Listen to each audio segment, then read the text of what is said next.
surprises, and a big leading cause of surprises for safety are around neurocog. So I've got a therapeutic that I don't think is has a central nervous system side effect target, and I actually cause higher rates of seizures, higher rates of suicidality, greater amounts of somnolence, which for those of us with 9-year-old children trying to learn in the 3rd grade, who have kind of ADHD-like fathers themselves and are a little bit of ADHD and maybe don't pay attention the best, like Elijah, for example, if he were to get somnolent, that would be relevant for me as a parent. Okay? So somnolence, you read it on a label, you don't think too much about it, but as a parent, it's a big deal. So these studies were done, most of these studies were in 100 children or less, and so these are actually pretty big effects, pretty big surprises if you can see them in 100 children. So you're like, well, you look at drug development in the nursery, and really, as the neonatologist in the room will tell you, we've learned the hard way in the nursery that we shouldn't be guessing. The internist told us that chloramphenicol was a good drug. Our predecessors found out otherwise. The internist told us that Bactrim was a good drug. Our predecessors found out otherwise. Ceftriaxone. Even our colleagues in pediatrics think of it as a good drug. It's got other risks that that are different for the neonate. And the physiology of the 23-weeker who's at day of life 3 is dramatically different, as you guys know, than a 28-weeker day of life 40. So if you're a pediatric intern or a resident and you open up the Harriet Lane or the Neofax, and they'll tell you this is the dose of ampicillin or this is the dose of nafcillin that you want to use, and because you believe a lot of what you read because you've been tested on it your whole life and you've been learned to fill out the answer B on the board's question to either B or C, because it's probably not a series of 5 Ds in a row on my board.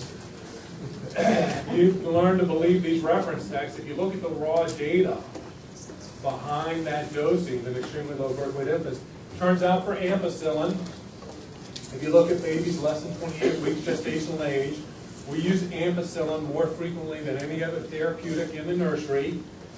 6 babies in the peer-reviewed literature have had an ampicillin PK, one ampicillin PK sample sent off for analysis. 6 babies, 6 to 28 weeks gestational age, no 24 or 25 weeks. Any baby less than 28 weeks, PK sample ever reported for nafcillin, no metronidazole, no ceftriaxone, nope. Acyclovir, nope. Piptazo, nope. So one after another of the therapeutics, you're using them in babies less than 28 weeks of age, and we can show you time and time again, you're making it up. And we know from experience that you're wrong about 1/3 of the time. You get out of the nursery, you think, oh, well, maybe this is not a problem for me. Okay. Do you have any patients who are obese? Do you have any patients who are 18 months of age? Does anybody here work on ECMO? Okay. You take a patient, you remove their total blood volume, you cycle it round and round in the machine, some magic things happen to it, it goes back into the patient, okay? The volume of distribution, by the way, is just doubled. You've exposed it to some stinky plastic. Maybe the drug sticks to plastic, maybe not. Maybe protein binding changes, maybe not. Have you ever dose adjusted for therapeutics on ECMO with the exception of what you do for therapeutic drug monitoring normally, bank and gent? No. Maybe if you remove all the blood from a patient and then put it back into it, maybe dosing's the same, but maybe not. Okay. So with those thoughts in mind, we started to look at neonatal candidiasis, and this is kind of our first example. So it's difficult to diagnose. The blood culture sensitivity is anywhere from 29 to 80%, kind of depending on which publication you believe. It's probably less than 50% in the nursery. The length of positive cultures is about a week. It results in substantial neurodevelopmental impairment. And we have shown in a series of publications that you really should assume central nervous system involvement. And what the central nervous system involvement is meningoencephalitis, not meningitis. And this is going to be an important distinction because it goes to brain tissue, and that will drive some more thoughts about therapeutics. And this is work we did this actually with the Dr. Stoll. I think she was key in this. I think you were the senior author on this. This was our first publication together. Maybe our second. And what we looked at, this is a cohort of about 2,000 babies. This is all premature infants. This group doesn't have Candida, but they can have Staph aureus bacteremia, they can have Pseudomonas meningitis, they can have late onset sepsis. If they have Candida in their blood only, their neurodevelopmental impairment, which is a bad Bailey score, moderate to severe cerebral palsy, blind or deaf, their neurodevelopmental impairment is about twice that of the no Candida babies. This is a true cohort. This includes Staph aureus pneumonia, E. coli bacteremia. Surprisingly, the Candida meningitis babies, the Candida meningoencephalitis babies, they had an equal neurodevelopmental impairment to the babies with candidemia.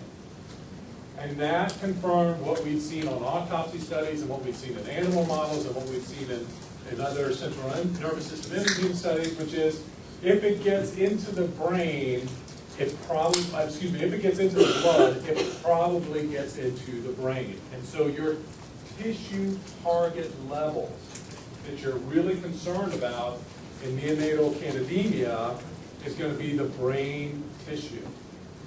So let's think about antifungals. In randomized trials from adults, the IDSA guidelines ask you to target an area under the curve. AUC is area under the curve, an AUC of 400. And you typically see failures when you get an area under the curve, a minimum inhibitory concentration ratio of less than 25 or 50. Okay, that's why you pick that target for fluconazole. Right? This is a product with linear kinetics. It's got renal excretion.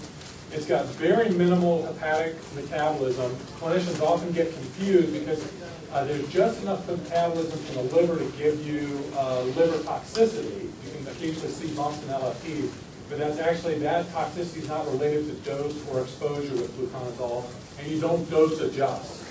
You dose it for liver. You dose adjust with this product for renal failure, not for liver.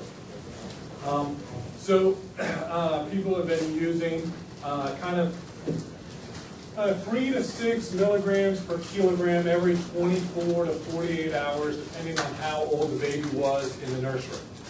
Some radical places were using 6 milligrams per kilogram every 24 hours in the nursery. If you use 6 milligrams per kilogram every day in preterm infants, you're going to get an area under the curve of fluconazole of about 200 micrograms per ml. This is your target here of 400 micrograms per ml. Okay? So if you're using what's considered even a high dose in Neofax or Harriet Lane, 6 mg per kilogram every day, you're going to be way underdosing with fluconazole. Okay? We first showed that if you're going to be giving this every day, you're going to want to give 12 milligrams per kilogram. You're going to want to give that every day. And that you don't achieve that target level until about 4 days on therapy. Because of the half-life of this product, it's really something that you should be considering a loading dose. In a subsequent follow-up publication, we showed that if you give a loading dose of 25 milligrams per kilogram per day on the first day and 12 mg per kg thereafter, you are going to achieve your target on the first day of therapy and stay there throughout therapy. Okay? So patient number 1 goes to hospital number 1 and gets 6 milligrams per kilogram per day. And in a 3-day period, they get a total of 18 milligrams per kilogram. They are way, way underdosed. If you go to a hospital where you're giving appropriate levels in that same 3-day period, you're going to be getting about 50 milligrams per kilogram in that same 3-day period, and that's getting you the levels that you want. Okay, so that when you actually do the PK investigations, which were done, published 20 years after this product came onto the market, you find that your dosing is dramatically different. So for the ID folks in the crowd and the HEMONC folks in the crowd, you really see